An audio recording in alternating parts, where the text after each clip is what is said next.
Most people live as if they need to beg for what they want. Have you noticed this? Observe your surroundings. See how people ask always on their knees, always in fear, always doubting whether they deserve to receive. Wattles, one of the greatest prosperity teachers who ever lived, discovered something few understand. There is a way of asking that is always received, and another way that is always rejected. And this truth changes everything, because your request is not just words. Your order is a frequency, a vibration that you emit into the universe. And the universe doesn't respond to your despair, it responds to your certainty. You don't need to beg for what you already have a right to receive. Think about this for a moment. How long did you spend asking the wrong way? How many times have you knelt when you should have stood up? How many times have you begged when you should have declared? I know a woman who spent 20 years praying for the same prosperity. 20 years of repeating the same words with the same tone of voice, with the same attitude of scarcity. And for 20 years, she received exactly the same result, silence. Until one day, she discovered the Wattles method, and he understood that the problem was never the request itself. The problem was the way she asked, because there is a science behind the correct order. A law as precise as the law of gravity. You don't have to believe in gravity for it to work. You simply obey it. And so does the law of right order. When you ask from scarcity, the universe understands that you don't have it. And he agrees with you, yes, you haven't. When you ask from doubt, the universe confirms your doubt.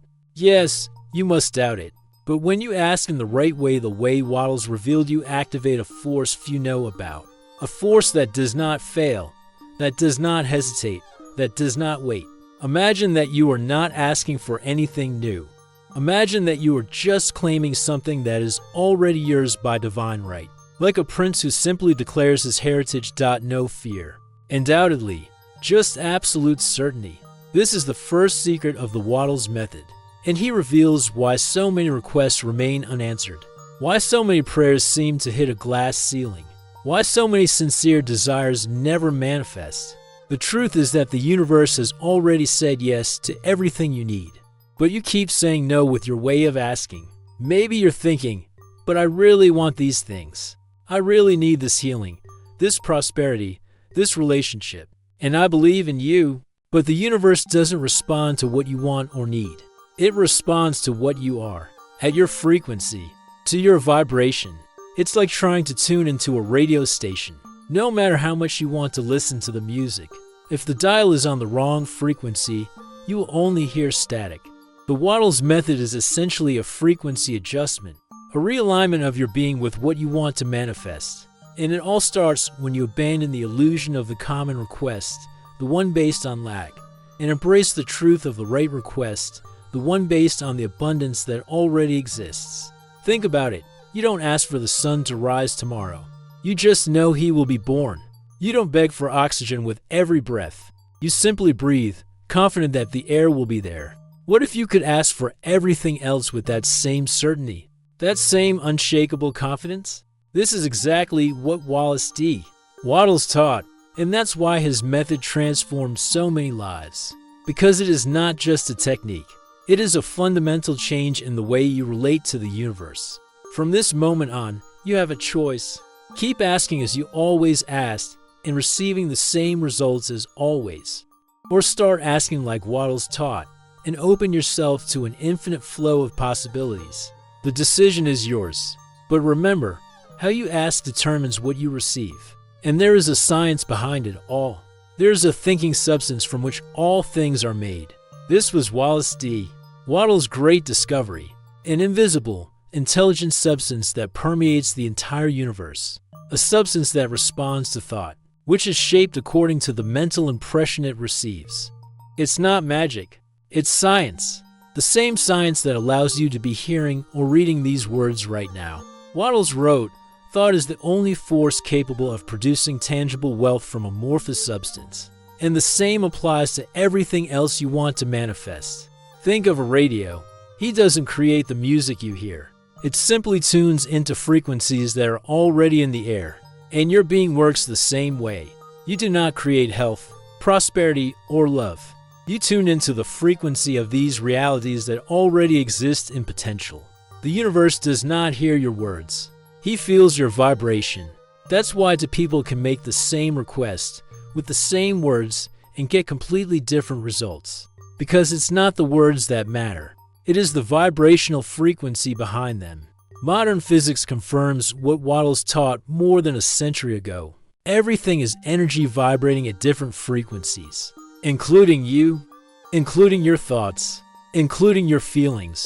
And there is a law of correspondence that never fails. The external always reflects the internal. Always. No exceptions. The world you see is not the cause of your experience. It is the result. It is the echo of your vibrational frequency. It is the mirror that reflects who you are. Think of a perfectly calm lake. When you throw a stone, the lake forms waves. These waves are not separate from the lake. They are the lake itself responding to the impulse it received. Likewise, the universe around you is not separate from you. It is the thinking substance responding to the impulse of your thoughts, feelings, and actions. This is the scientific foundation of the Wattles method. It's not a question of whether you believe it or not. It is a matter of aligning yourself with the laws that govern manifestation. Modern scientific experiments have already demonstrated how our expectations shape our perception, and consequently, our reality. The famous placebo effect is not an anomaly. It is proof of the power of mind over matter. Doctors have witnessed cases of impossible healing. When the patient simply changed his internal belief, entrepreneurs turned failed businesses into empires when they changed their vibrational frequency. Relationships on the verge of collapse were restored when at least one party adjusted their internal energy.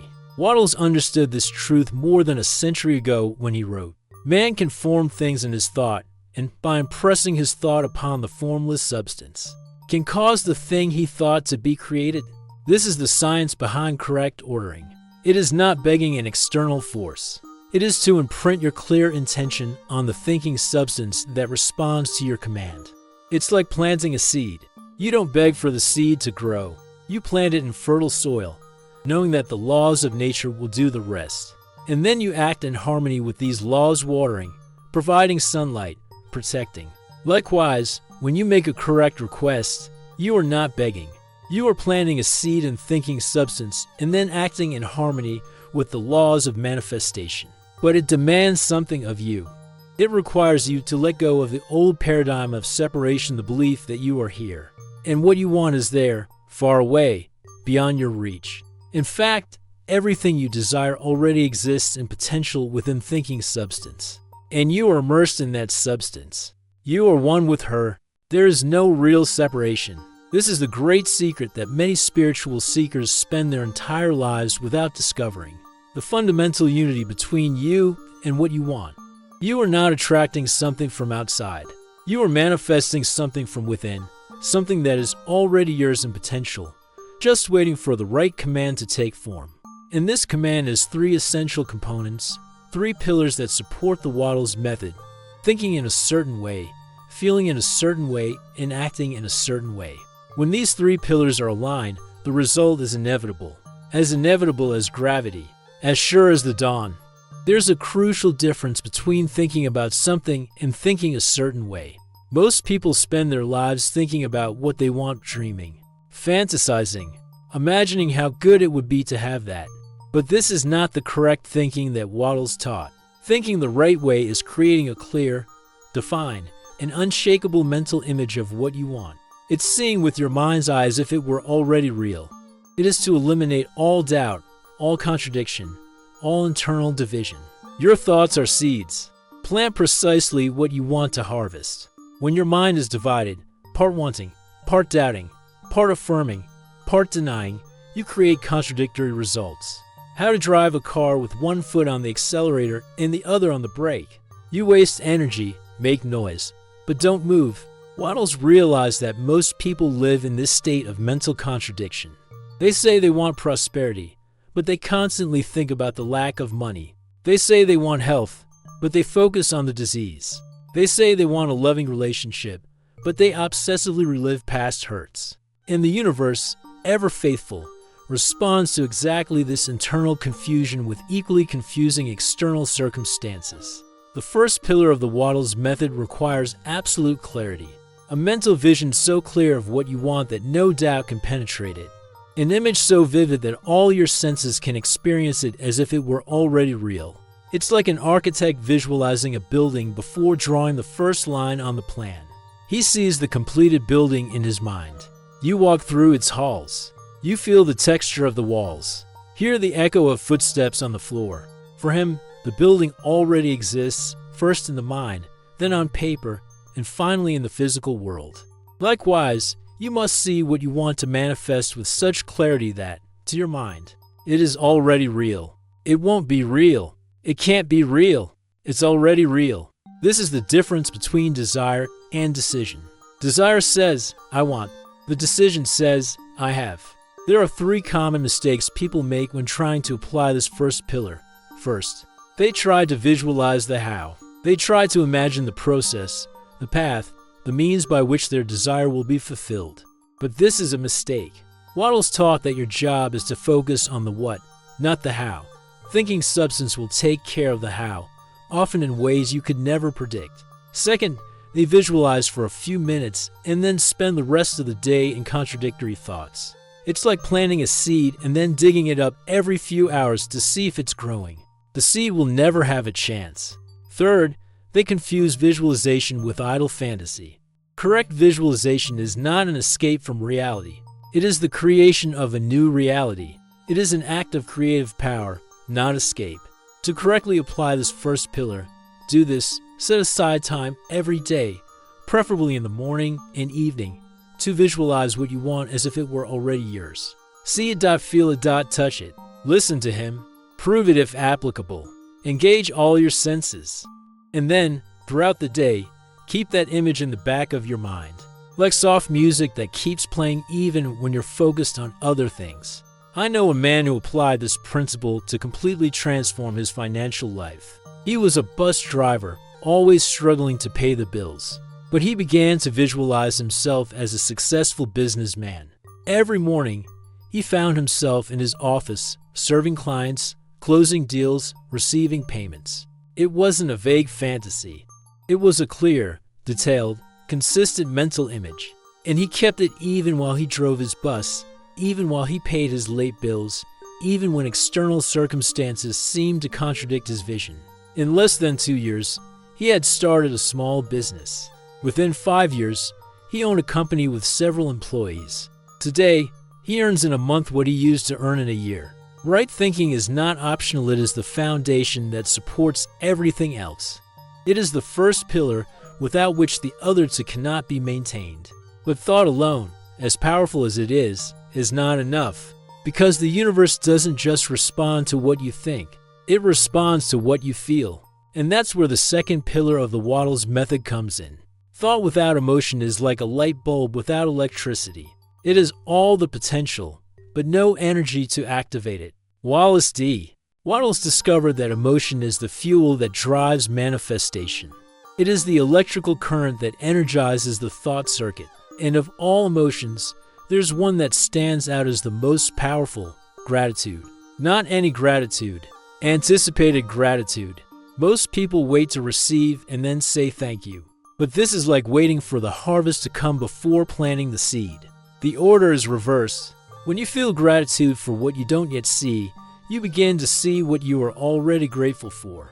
This is the second pillar of the Wattles method, feeling deep and sincere gratitude for what you want to manifest, as if you had already received it. Feel now the joy you imagine you would feel when your wish came true. It is an apparent paradox. How to feel gratitude for something that hasn't happened yet? How can we experience the joy of an achievement that has not yet manifested itself? The answer lies in understanding that time and space are illusions of limited human perception. For thinking substance, there is no not yet. There is only the eternal now. And in this now, everything you can conceive already exists in potential. Your gratitude in advance is recognition of this truth. It is the emotional declaration that you accept what has already been given to you in essence, even if it is not yet visible to the physical eyes. It's like a pregnant woman who loves and is grateful for her child before she even sees him. She knows that it already exists, it is already on its way, it is already real, even if invisible to the eye. There is a scientific reason for the power of advanced gratitude. When you feel gratitude, your body releases neurotransmitters that raise your vibrational frequency.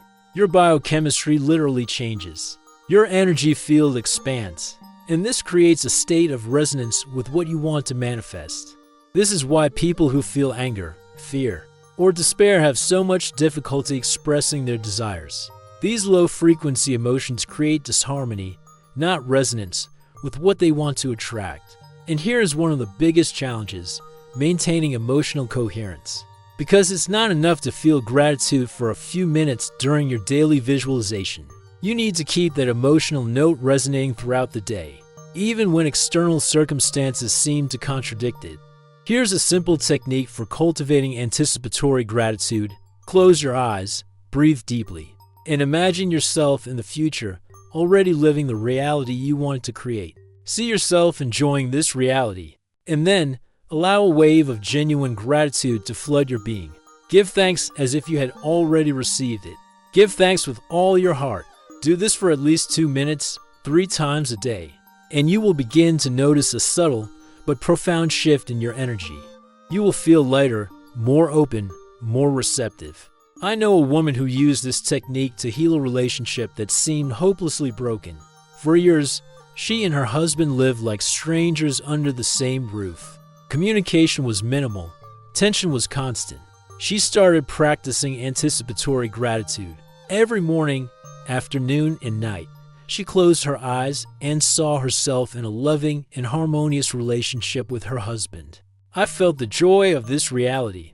I was grateful for it as if it were already real. Initially, nothing seemed to change. The husband remained distant. The conversations remained tense. But she persisted in the practice, maintaining gratitude even when external circumstances challenged her. After a few weeks, she started to notice small changes. An unexpected smile, a kind word, an offer of help, small gestures that gradually accumulated. Within 6 months, the transformation was evident. Communication had been restored. Intimacy had returned. Love had blossomed again. Wattles called this the science of gratitude. And he was right, because gratitude is not just a fleeting feeling. It is a creative force that alters your vibrational frequency and, consequently, your manifested reality. But there's a third element without which the first to remain incomplete, because the manifestation circuit needs to be closed. And that's where the third pillar of the Wattles method comes in. Thinking and feeling, as powerful as they are only 2/3 of the equation. Without the third element, right action, the circuit remains open and manifestation is incomplete. This is perhaps the most misunderstood aspect of the deliberate creation process. Many believe that if they think clearly enough and feel intensely enough, they can simply sit back and wait for the manifestation to magically occur. But Wattles discovered that action is the seal that confirms your intention for the universe. It is the amen that ends his creative prayer. Not just any action, the correct action. The right action is not the one that seems logical, but the one that resonates with your inner truth. There is a fundamental difference between acting out of desperation and acting out of inspiration. Action out of desperation comes from fear, anxiety, and the belief in scarcity. It's reactive, frenetic, exhausting, and it rarely produces the desired results. Action by inspiration, on the other hand, comes from a place of inner certainty, of alignment, of connection with universal intelligence. It is fluid, pleasurable, energizing, and it invariably leads you in the right direction. Wattles called this efficient action, a way of acting that does not waste energy on unnecessary effort, but perfectly channels your vital force in the direction of your intention. How do you recognize inspired action? It usually comes as an inner impulse, a clear intuition, a knowing without a doubt. Sometimes it seems illogical to the rational mind. Sometimes it contradicts what everyone around you is doing, but it always carries a sense of inner certainty. One of the principles Wattles taught is to do more than you are paid to do. This principle challenges the equivalent exchange mentality that governs most human interactions. Most people operate on the logic of give to receive. I work for a specific salary. I offer a service for a specific price. I expect exactly what is due to me, no more and no less. But this logic keeps you stuck in the scarcity paradigm, because you are always focused on what you will receive, what is missing, what you still need to acquire. Right action operates on the logic of abundance. You give generously without calculating the immediate return. You deliver value that exceeds expectations. You serve with excellence, not because you will be rewarded, but because this is the natural expression of your abundant being. Paradoxically, it is precisely this willingness to give without guarantee of receiving that opens the floodgates of unlimited receiving. There are 3 levels of action that Wattles identified as essential. The first is consistent daily action toward your goal. Small, regular steps that cumulatively build momentum. The second is inspired action. Those intuitive impulses that arise when you are aligned with your intention.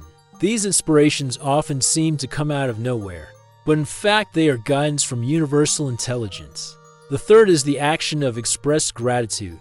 Tangible ways to show your appreciation for what you have already received and what is on the way. I know a writer who dreamed of publishing his first book. He applied the Wattles method completely. He clearly saw his book published. I felt deep gratitude as if it were already reality. And then he took action. Not just writing daily, consistent action, but also following unexpected impulses, attending a writing workshop you didn't initially plan on, approaching an editor at a conference, completely revising a chapter after a revelatory dream. Each inspired action took him one step closer to achievement. Each step reinforced his inner certainty. Each movement confirmed to the universe, I am ready to receive. When he finally received the publishing offer, it wasn't a surprise. It was the natural result of a complete circuit of conscious creation, clear thought, aligned emotion, and correct action. Right action is the ultimate test of your faith. Not faith as a religious concept, but faith as practical certainty, as applied knowledge. Because it's easy to say you believe in something. It's another thing entirely to act as if it were already true. And that is why right action is the seal that confirms your intention to the universe. It tangibly demonstrates that you are committed to your vision, that you are not just wishing or dreaming. You are creating. So far, we have explored the 3 fundamental pillars of the Wattles method. Now let's integrate them into a practical, applicable formula, a step-by-step system for creating your perfect order. The sequence matters, because each element builds on the previous one, creating a growing momentum of creative power. First, clarify exactly what you want. Be specific, but focus on the end result, not the means to achieve it. For example, instead of asking for a 10% raise, ask for financial abundance that allows me to live comfortably and give generously. Instead of asking for my spouse to treat me better, ask for a harmonious relationship based on mutual love and respect. This initial clarity is crucial, because thinking substance does not respond to vague or confusing requests. It responds to clear and definite mental impression. Second, get into the right emotional state. This means deliberately cultivating anticipatory gratitude, joy, and certainty. Feel how you would feel if your order had already been fulfilled. Don't ask and wait. Ask and live as if you had already received. Third, phrase your request as an affirmative statement in the present tense. Don't say I want health or I will have prosperity. Say I am healthy or I am prosperous, because wanting implies lack. Surrey projects fulfillment for a future that never arrives.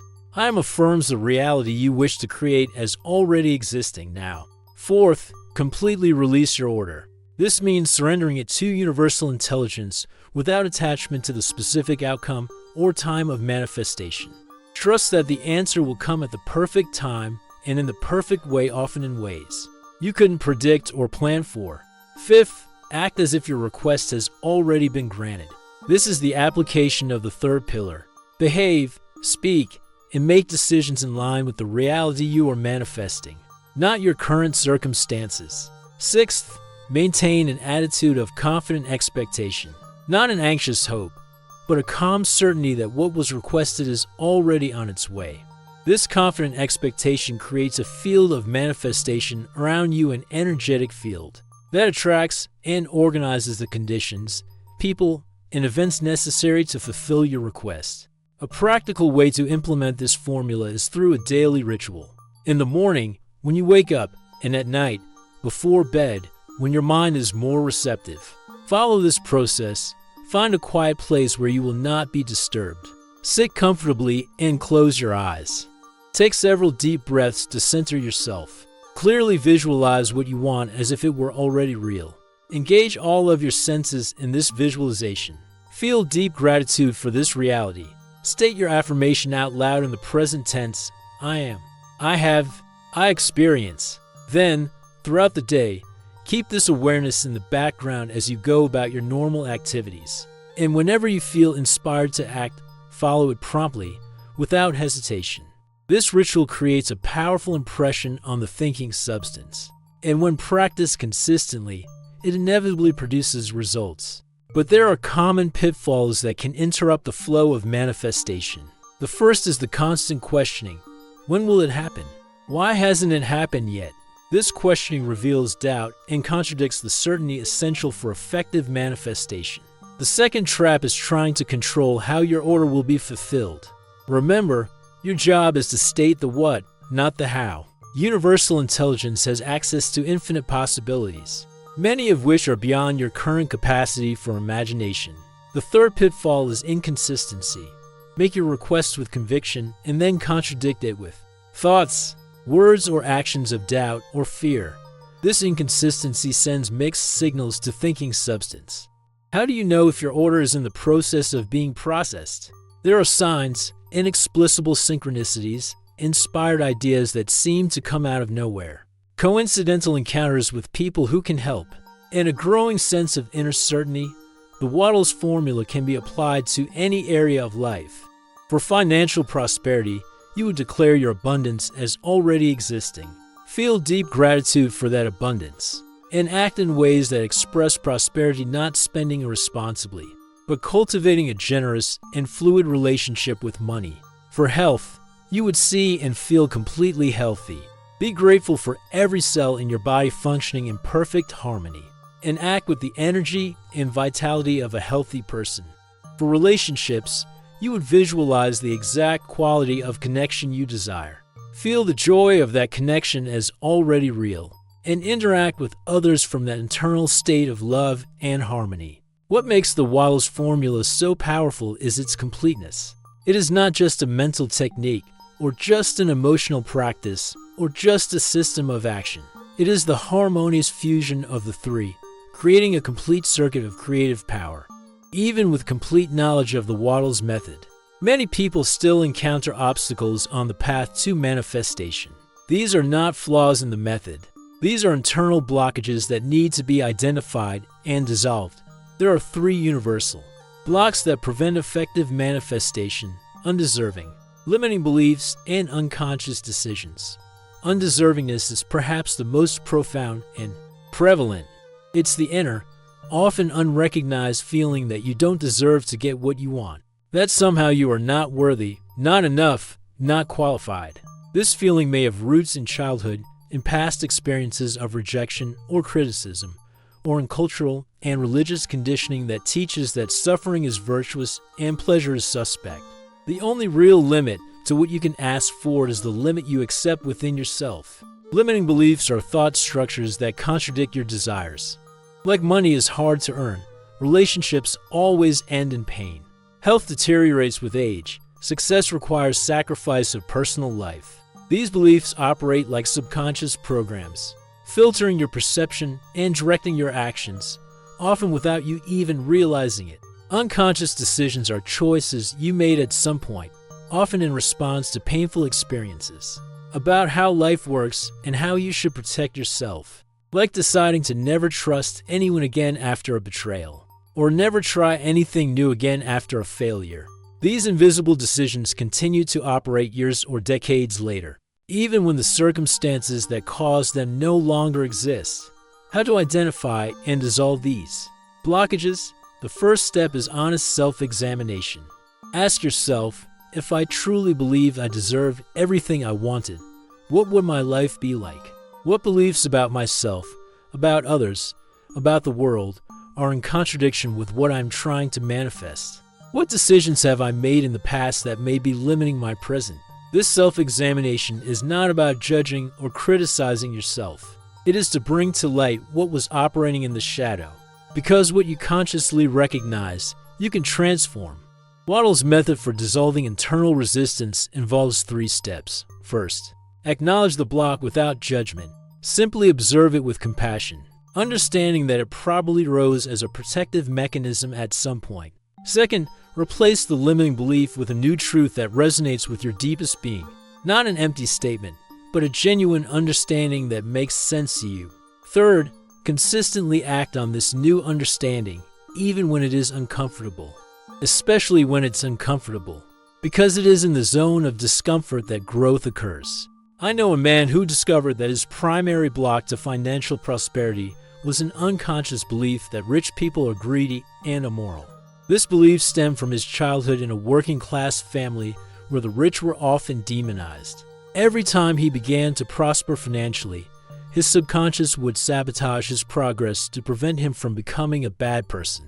By recognizing this pattern, he was able to replace it with a new understanding that wealth in itself is neither good nor bad, but simply a resource that amplifies who you already are. That he could be prosperous and use that prosperity to express his highest values, not contradict them. This shift in perspective unlocked a flow of abundance that had been dammed up for decades. It is important to understand that consistency is more powerful than intensity in this process. This is not a dramatic one-time transformation, but a persistent daily practice. Each time you recognize a limiting thought and consciously choose a new thought, each time you notice a feeling of unworthiness and choose to affirm your inherent worth, every time you notice a self-sabotaging pattern and choose a new action, you are reprogramming your subconscious. And the reprogrammed subconscious emits a new vibrational frequency to the thinking substance. This internal work is as important as the external application of the Wattles method. In fact, they are inseparable. Because you don't manifest what you want, you manifest who you are. And who you are is not defined by your past, your circumstances, or your perceived limitations. It is defined by the choices you make now, in this moment, and the next after that. Every moment is an opportunity to align more completely with the truth of your limitless being. Each moment is a chance to make a new request to thinking substance, not with words, but with the totality of your being. You now know Wattles' complete method for correctly asking before receiving. It comprises the 3 fundamental pillars that support this method: thinking in a certain way, with absolute clarity and unequivocal vision, feeling a certain way, with anticipated gratitude and emotional certainty, and act in a certain way, in harmony with your stated intention. You have the practical formula for integrating these pillars into a coherent and powerful system. And you understand the invisible blocks that may be preventing your full manifestation, along with the tools to dissolve them. This knowledge is not theoretical. It's not philosophical. It's practical. It is applicable. It is transformative when put into action. The present moment is always the point of power. Not yesterday, which has already passed. Not tomorrow, which hasn't arrived yet. Now. This instant. This breath. What will you choose to ask for in this moment? And most importantly, how will you choose to ask? You are not asking the universe. You are ordering the substance that already belongs to you. This is the fundamental difference between the common order and the correct order according to Wattles. The common request comes from separation, lack, not having. The correct request comes from unity, from abundance, from already having. Imagine the possibilities that open up when you make this change. When you stop begging like a beggar and start declaring like an heir. When you understand that prosperity, health, love, fulfillment, everything you truly desire is already yours by divine right. Starting today, ask yourself this question before every request. Am I asking as an heir or as a beggar? This simple question can completely recalibrate your approach. Over the next 24 hours, apply the Wattles method to something specific you want to manifest. Follow each step of the formula. Notice what happens not just in your external circumstances, but especially in your internal state. And remember, consistency is more powerful than intensity. It is not an occasional practice when you feel inspired. It's a lifestyle, a way of being in the world. Share this knowledge with someone you feel needs to hear it, not in an arrogant or prescriptive way, but as a genuine gift of possibility. Because the knowledge of the Wattles method was not meant to be accumulated, but to be distributed. The more people understand the correct way to ask, the more harmonious our collective experience will become. The more we will rise as a society and as a species. The final promise of the Wattles method is simple but profound. When you align your thinking, feeling, and action with the truth of your limitless being, manifestation is not only possible, it's inevitable. It's not a question of if, but when. And that when is determined by your consistency in applying the method, the clarity of your intention, and the dissolution of your internal blocks. The decision is now yours. Keep asking as you always have, and receive the same results as always. Or start asking like Wattles taught, and open yourself to an infinite flow of possibilities. The choice is clear, the path is open, and everything you truly desire is already waiting for you.